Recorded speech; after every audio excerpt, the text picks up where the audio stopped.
Do you really drink Red Bull? Absolutely not. If I drank Red Bull, the world would stop.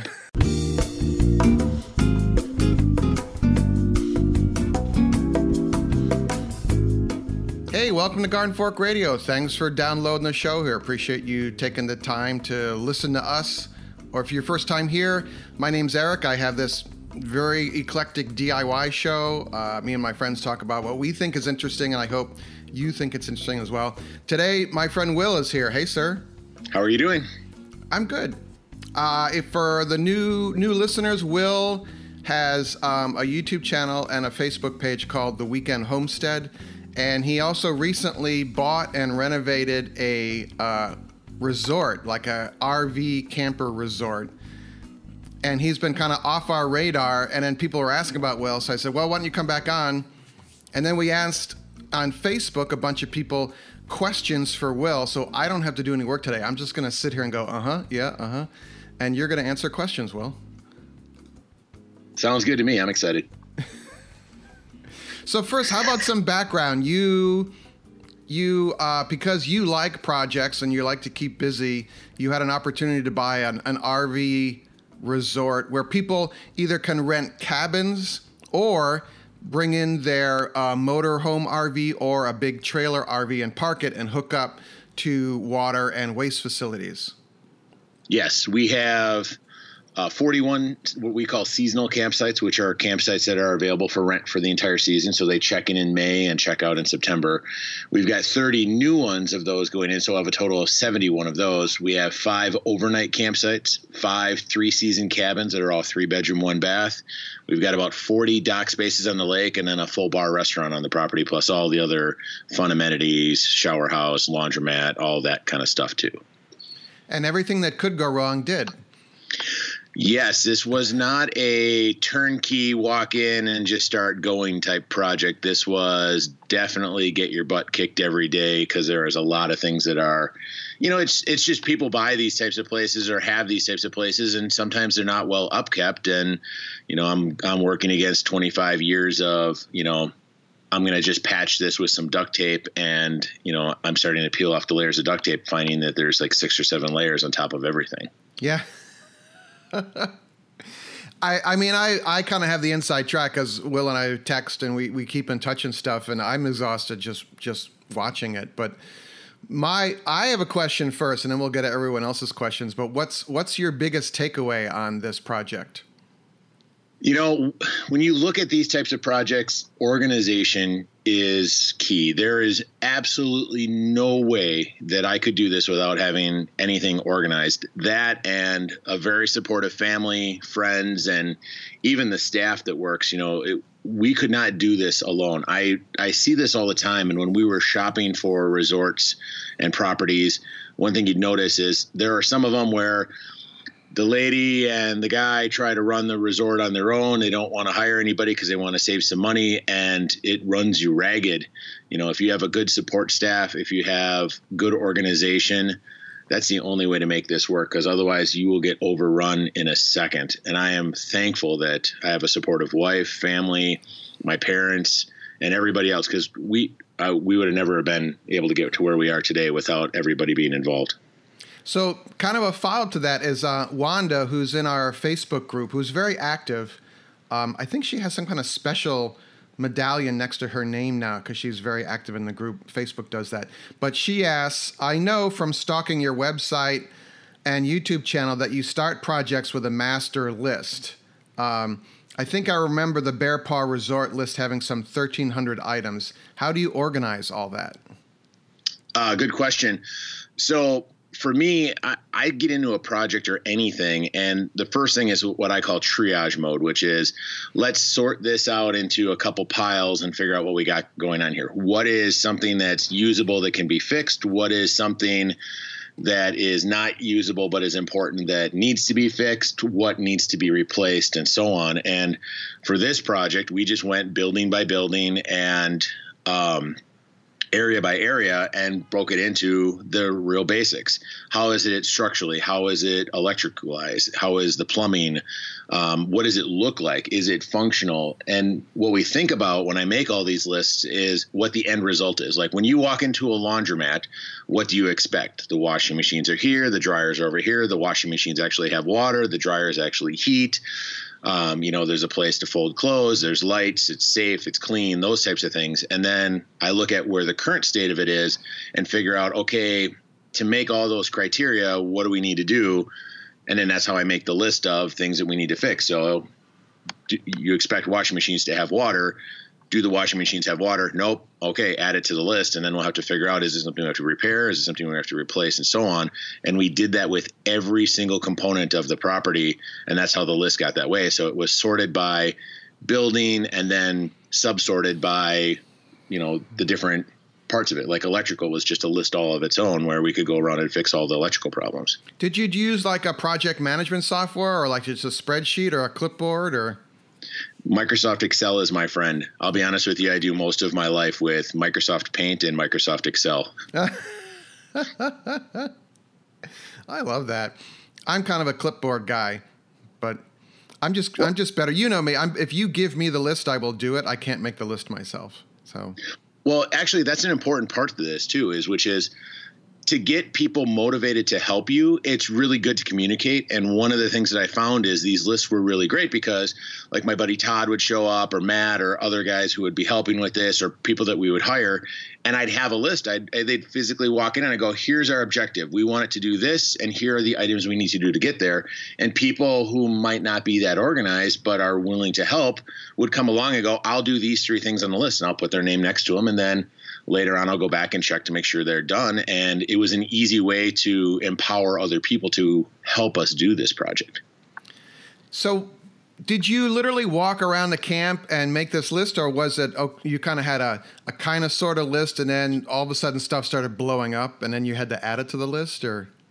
Both, actually. So when we first bought the place, I spent the first 7 days going through every single area, and I'd sit in the area and think and write down all the lists and things like that. And then when you start doing things and getting involved with it, and like you open a wall up or you start working on one project and all of a sudden that cascades into others, your list will quickly expand potentially based on the fact of all the different things that are going on. So you could have something where you get into a project and you're like, oh, we're just going to fix this pipe.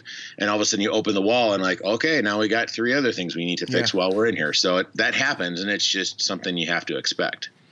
Yeah, it's the mystery of what's behind the drywall, you know? Oh, boy. We had a lot of that, too. And like we went through a period of time between, I believe, about January and April where there was a lot of things that were broken, and then you would start getting things working and it would cause something else to break, and then you'd get something else working. And I think there was a week and a half where there wasn't a day that went by that something major did not break, where I had water spraying out of somewhere or electrical arcing or something falling apart, or, and even like we'd buy things, and that was even a frustrating thing. Like we bought some doors, and I know Rick had mentioned this on a previous podcast, how he had some doors shipped and they had some marks on them. Well, we had the same thing. So now instead of the list being pick up doors from home improvement store, install them and do the trim, it was pick up doors from home improvement store, sand them, stain them, reseal them, poly, okay, put another coat of poly. And like one little project and one line item all of a sudden became 5 other things. So that happens. Wow. There's a number of people, Penny asked this and a couple others, is basically what happened to your Wisconsin homestead? In other words, your house where you live. Did your wife get to see it all? Was she at the resort helping, and also how did the kids like it? Let me answer this question. The property in Wisconsin is going well. In fact, actually on my Instagram post, I believe I posted yesterday that the apple harvest is happening. So imagine, amazingly enough, the apple orchard still did its thing without me necessarily messing with it every week. And, some of our gardens may have gotten a little overgrown this year, but, that property is still going. I like the fact that the resort is closing down here at the end of September, so we can kind of change gears in fall and start enjoying that as a family a little bit more as a property. Regarding my wife, she got involved with the resort a lot of administrative stuff needs to happen when you run a place like this. You know, people want to check in, they want to ask questions about their stay, they have a question about their bill, things need to be ordered, whether it be food or beverage or that type of stuff. And she really kind of took to that part of the business. And it's actually pretty interesting. In the beginning, she was a little hesitant to work with folks. And then as the season came along, she kind of came into her own. And on Saturday morning, she would walk out and walk all of the cabins to make sure they're ready and have her clipboards. And then the Smith family would show up and she'd be like, oh, here's the play set, and here's this here, and here's where the lake is, and here's where you can go into town, and here's your cabin, and really kind of introduce him to the property. And she kind of became the host figure of the property, which was great because I'm normally covered with motor oil or sawdust or something like that. And I'm like, yeah, your cabin's right over there. And instead she was kind of being positive about it. So she really took to it, and we kind of found our stride together, and I really enjoy working with her, and she really enjoys working with me. So at least I think she does. So that's good. And she also is keeping down a full-time job at the same time. So yes, that's the thing, is that's why I say on Saturdays, because during the week she's doing her thing and I'm doing my thing. And then, you know, on the weekends we get together and we get to work together, and we still see each other during the week. And, you know, for us, I always still tried to make it a thing where we always have dinner together, whether it be at the property or at our home or wherever we're at the time. And then for the kids, you know, my sons think it's the most amazing place in the world. I mean, there's giant playground.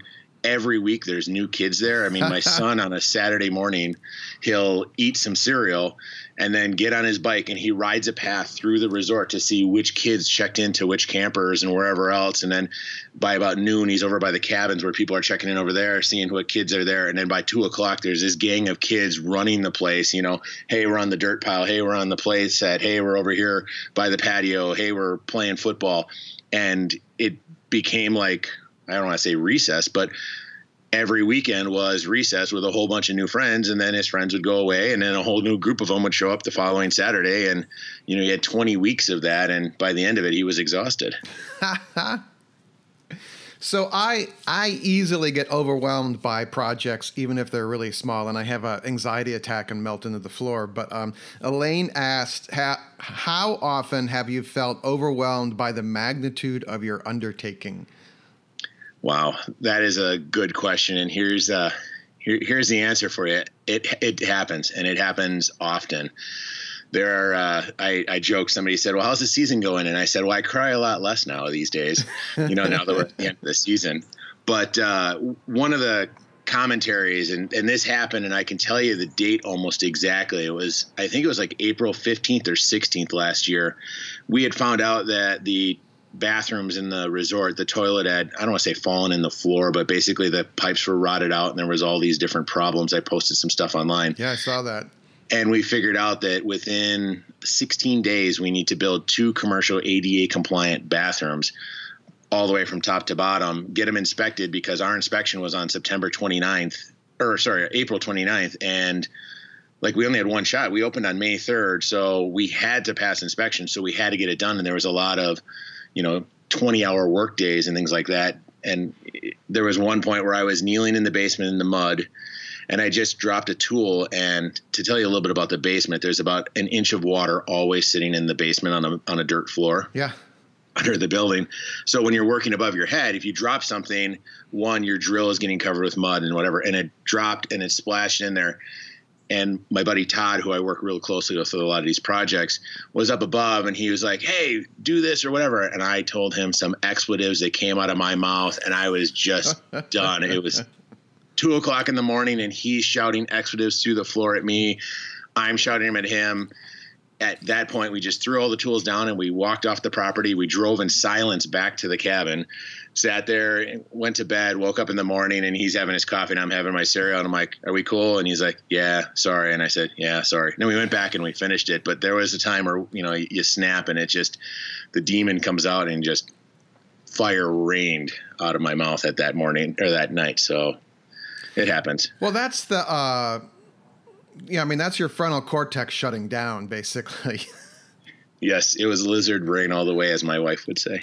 Well, you have the back of your brain, the gamelin, is it called? The Magellan, or I'm mucking this up. Someone is yelling back at the podcast player. the back lower part of your brain is reptilian. It's prehistoric. And when your brain starts to shut down, that part keeps working, and it's a survival instinct part of your brain. So it's very primal, but yeah, that's what happens. Yep. And so to answer the question, yes, there were times where we would work and then something would break. My other favorite story to talk about something breaking is we spent 13 hours fixing a water pipe that was 8 feet down in a hole because it was the main had broken, and we finally got it patched. And my buddy Daryl was out there, who runs an excavating company, who's helping me with some projects. And I walked into the back door of the bar restaurant, and I said to my wife, "Hey, we got it fixed. We're good to go." And she came out and she said, "Did you shut the water off?" And I'm like, "No, why?" And I turned and I looked towards the laundromat, and there's water pouring out under the door of the laundromat. So I go running across, 100-yard dash across this field to open up to find out that the 1.5-inch copper main coming from the well had burst, and it's just pumping water ridiculously into the space. So we had to shut off the power, and we fixed one problem and then another one. So a couple hours later, we finally got that one patched, and then we were up and back and running again. Hey, real quick here. I was wondering if you wanted to join the Garden Fork email list. It's Maura Eric. I don't know if you want that or not. But the best way to do that, if you go to the gardenfork.tv site, there are signups all over the place. There should be one on every page. Also, in the show notes for this show, if you're listening to it in the iTunes app or one of the other podcast apps, to click on the little text thumbnail of the show, and the notes will pop up, and there's a link in there. Or just go to gardenfork.tv, and there should be a sign up there. All right? Thank you.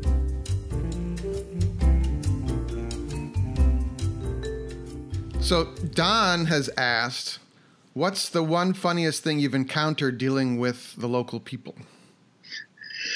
Can I talk about my first day as a resort owner for a second? Because I think that one sticks with me the best. So it's 6 o'clock on May 3rd. We've gone through this gauntlet of fixing stuff for the last 15 weeks. I haven't talked to a single customer. I haven't seen anybody because the property is vacant until opening day, which was May 3rd. We stayed on the property. I slept there, woke up in the morning, and was dressed, and it was a beautiful morning. The sun was rising. There was a little fog on the lake. The birds are chirping and everything else. And I walk out, and I got my clipboard, and I'm like, yeah. And I walk out of the cabin, and I'm walking across the parking lot, and there's a gentleman walking right towards me, like dead on towards me. And I'm like, oh, okay, what's going on here? And he walks up to me, and he leans in, and he goes, "I just wanted to let you know that the toilet in the men's bathroom is plugged." And that was my first experience that I had as a resort owner with my first customer ever. And I'll remember it forever. But my first conversation, not, "Hello, how you doing? You're the new owner." No, "The toilet in the men's bathroom is plugged." That was my first conversation. I've had to fix that many times. That's great. But, I mean, surely there must have been some characters that rolled in with their RVs or their trailers there. Surprisingly enough, the folks who stay in the campground and the cabins, we haven't had any issues. We did have a fist fight happen one day at the resort, which was rather interesting. And it didn't have anything to do with the bar. It didn't have anything to do with drinking or alcohol, which was really surprising. But there was a father who had 2 daughters, and those 2 daughters were getting married to 2 gentlemen. And the 2 guys hated each other for whatever reason. And for some reason, they were out on the pontoon boat, and they were coming back after a day in the sun, and they started a fist fight with each other. And I'm getting phone calls from people saying that there's a melee going on the property, and all these people are fighting and running and screaming, because I was actually in town getting supplies. And I'm like, what do you mean? It's like 6 o'clock on a Tuesday. The bar's not even open. Nobody's been drinking. How is there a fight going on? And we show up there, and the sheriff is sitting there, and we went around and interviewed all the people, and then we lined them up, and I said, okay, you have to leave the property, and you can stay, and so on and so forth. And, that was an interesting group of characters. The funny part of that story was there was nowhere in town for those folks to stay except for a hotel in Birchwood. So the 3 gentlemen who got in the fist fight together all had to share a room for the balance of the week at the Birchwood Hotel. So that was that was interesting. They all came up and apologized later and said that they're just, there's a lot of passion between the people in the family and stuff like that. And that stuff kind of happens. So they apologized, but that's probably the weirdest characters out of any of them was just a random fist fight on a Tuesday at 6:00 just before dinner. Oops. Yep. Terry asks, how did you know what permits, inspections, and regulations go with owning a resort campground? And what was the largest obstacle you needed to overcome, I think permit-wise is what they're asking, overcome to open? I will tell you that the property that we own is probably one of the most complicated permit rule license thing I've ever done. We have all the complexities of a hotel. So we have to follow all the health code and permit stuff for a hotel.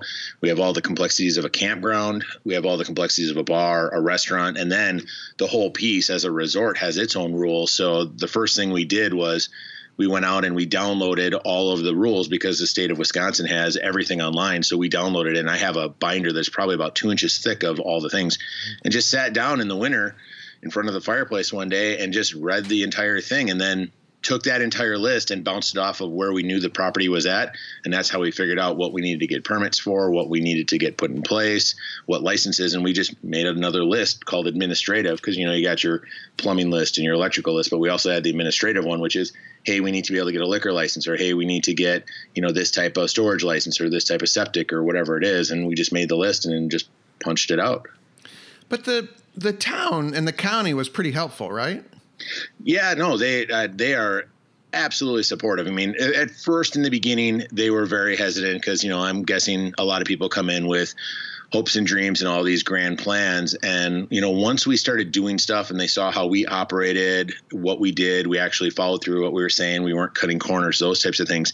They kind of opened up to us. And same thing with the inspectors, too. Like we had an inspection on our deck and the guy came up and he said, hey, I should have told you this, and maybe you didn't see it in the new posting or whatever, but they changed the rules on these types of clips you need to have, and we need to put them on there. So there was about a day project where we had to disconnect the deck from the posts and slide the clips in and remount them in and things like that. And, it wasn't a big deal, and he was really good about it. I mean, he could have came in and said, hey, your project is shut down until you fix this and all that. Instead, he came in and he was really positive about it. So, a lot of these people who are working for the township and the county and so on also live in the area. So they want places to succeed and to be popular and so on. So, I think they wanted to work with us more than against us just because we came in with a positive attitude and we did what we said. We didn't hide anything or try to cut corners. And when they became comfortable with that, it became really easy to work with them. So for us now, I'm actually getting a permit for an office that we're building out there. And, I already know the paperwork and the process. They already know that I know the rules. They know what type of property we run and what kind of buildings we build. So I think they'll be very supportive of getting that taken care of.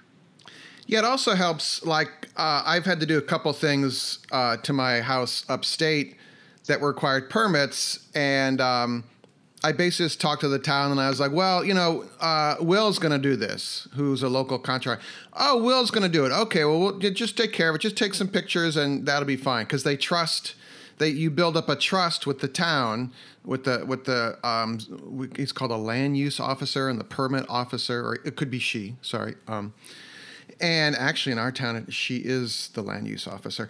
So it's, just don't be a jerk.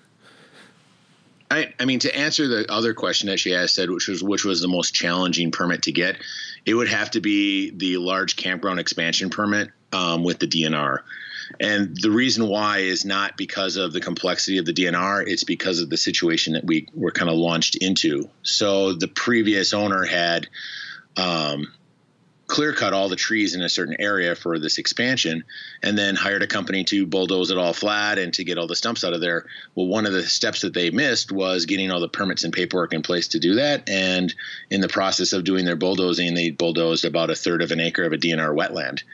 Oops. So when we bought the property, right out of the gate, we knew that this was a problem. And I went to the DNR. I said, listen, I didn't create this problem, but I'm going to solve it for you guys, which is, here's the plan. We're going to hire these people to do wetland delineation, and we're going to hire these people to do reclamation and all these other things to that part of the property.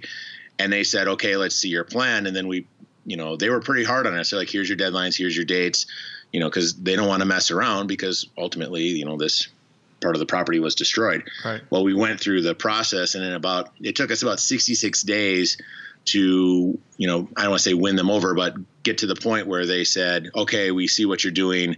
We will give you the permits for this. So at the time when we had bought the property, we didn't know if we could expand the additional 30 sites onto the property, not because of this DNR issue.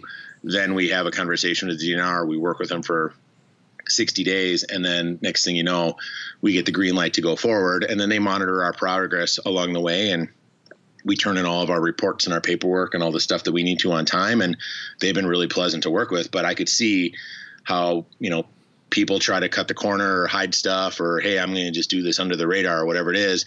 And then the DNR group finds out about it. And that's when they get those negative responses, because those people have to uphold the rules and the laws. So I can't blame them for being tough, but at the same point, I can see why people might have a feeling like working with the DNR, working with the county or the zoning or whatever might be tough, because they hear the horror stories of the people, but they don't really hear the whole story, which is the person probably cut the corner in the beginning, and that's why they're being tough on them, not because they're out to be jerks. Yeah, interesting. In our town, they've changed the acreage you need to build a home on a plot of land. It used to be just 2 acres of land. Now it has to be X number of square feet or maybe acres of buildable land. So like if you buy a piece of land that has a lot of wetland and a little piece of flat area where you can drop a house in, that used to be okay. And now you actually need a bunch of flat land, and the wetland is removed from that calculation. So it's very interesting. And towns and counties know where all the wetlands are. It's like you might own 300 acres with this vernal pond in the middle, but they know it's there. So. Well, interesting too is that now that they have satellite images and all this stuff, there's a site you can go to called GIS, which is basically an overlay system to lay in where the roads and maps and all that are. And it's open to the public. You can see all the different properties. You can see your neighbors' properties and all that. And I know you and I talked about using that on a different podcast before, but that's one of the tools that we use a lot to figure out like what our setbacks are. Because you can draw a little line on the screen and it'll give you plus or minus 3 feet of what the distance is. So you can figure out what your setback is to the water or the road or another building or that kind of stuff. Yeah, GIS, for those of you that complain about your taxes paid for that, and it's free and online. So it's amazing. It's the most amazing government tool that I've used, and we use it probably every week for something, whether it be figuring out a square footage of an area to how long a water line needs to be to run to a certain building. I used it. I had to call before you dig people, and you don't call them anymore. You just go online and you type in your address, and it drops down this map of your home. And I was trenching from my house to my garage to put in power, upgrade the power in the garage. And to apply for it, you applied online using the mapping and saying it's going to go from here to here. So they could check. I mean, I know there's no underground power grid under my house, but I got to follow the rules anyway. But it was just kind of amazing how simple, it just made it that much simpler. So, did I lose you? No, I'm here. Oh, sorry. I was getting a drink of water. So, what's happening going forward for you now? I mean, it's going to be in content. It's called the Bear Paw Resort, by the way. We didn't even mention that. But you're more in a maintenance mode now, and so going forward, are you going to be able to go back and work on your cabin some more and work on the apple orchard, or? Well, I actually look at it as we're still in. There's a ton of buildings that I haven't touched yet, like the 5 cabins we haven't even done anything with. We replaced all the toilets and all the water heaters in the cabins, that kind of stuff, but there is no. Like the furnaces have to be replaced. So we're actually on a 3-year program. I built a grid basically for the next 3 years of the projects that we want to do and when we're going to put them in the budgets and all that. But one of the things we are building into this that we didn't build in the first year is time away. And starting in October, we're going to start moving back to fun projects on the homestead and the apple orchard. And I've got a couple little buildings that I want to finish. Some remodeling. I want to do some wood splitting and hiking with the kids and hunting and all that kind of stuff. So we're going to start building in family time now that we've kind of gotten through the first year of what this is and we kind of understand what we're getting into. Are we out of the neck of the woods for projects? No, we got a lot of projects still to go at the resort, but now we're kind of at the point of we can take them on because we're replacing a furnace that's probably getting old, but it hasn't failed yet. So we've gotten away from, I don't want to say firefighting mode, but you know, the mode where you have to fix the things because if you don't fix the toilet, people can't stay in cabin number 3 versus, okay, the heater isn't that efficient in cabin number 3. Let's replace it with something newer to save some energy bills. That can be done at a little bit slower of a pace. Yay. Yes. Well, who knows? While we're talking right now, there could be fire shooting out of one of the buildings or sewage coming up out of the ground, but that randomly happens.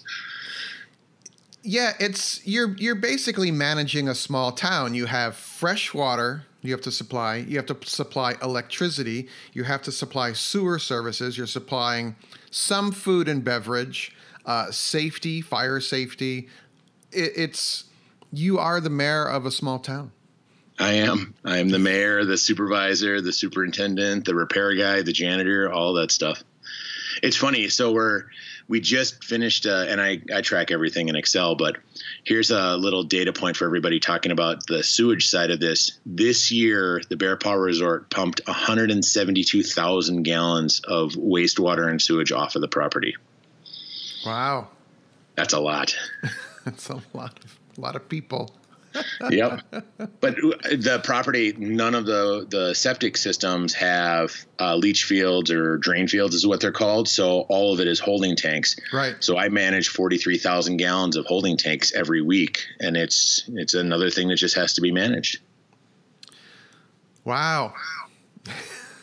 All right. On that note. So you're going to come back on the show because we're going to be talking about your solar powered garage, and you want to be able to power it with 110 volt or sometimes power it with the 12 volt solar. So yes. That's a whole nother ball. I've been thinking about it and I have some answers for you, but I think people have reached their destination here. So Definitely. We'll leave it at, for once we have a one topic show. How to buy a resort. They said it would be fun. It has been fun. You know, don't be afraid of large projects. I mean, large projects are really just a whole series of small projects. And if you break it down into little pieces and take little bite sizes out of it all the time, it's manageable for anybody. I mean, anybody could do this. You could do this. Anybody could. It just takes some time and some organization. Yeah, like I'm replacing and moving the water pump that pumps water from my spring. It's a spring with a cistern up to the house. And the other day I redid the lines and I mounted the new pump on the wall of the basement. And then I looked at the rest of it and I was like, I'm just going to stop here. And I'm going to work on it this weekend again. But I needed some parts. I'm like, I'm not going to blow an hour and a half going to the store. I'm just going to stop and I'm going to go work on something else. So sometimes it's best to walk away and come back the next morning and finish your project. Yeah. So it's the Bear Paw Resort, and you are the Weekend Homestead on Facebook and YouTube. Yes, and expect to see a lot more posts on the Weekend Homestead and on the Facebook and Instagram pages. We're going to get back in the swing of things, and I'll get back into the discussion group over at Garden Fork Discussion on Facebook and answer your questions and see if I can add some great input on some of the questions that people have. Cool. All right, everyone, go out and do cool stuff and then come back and tell me about it. The email address is radio@gardenfork.tv. And, don't forget those iTunes reviews. There's a couple new ones we're going to read next week, but if you write one, I will read it and you will have my eternal thanks. All right? Make it a great day. We'll see you. Garden Fork Radio's executive producer is Jimmy Goots of hollowbooks.com. And our music is licensed from uniquetracks.com.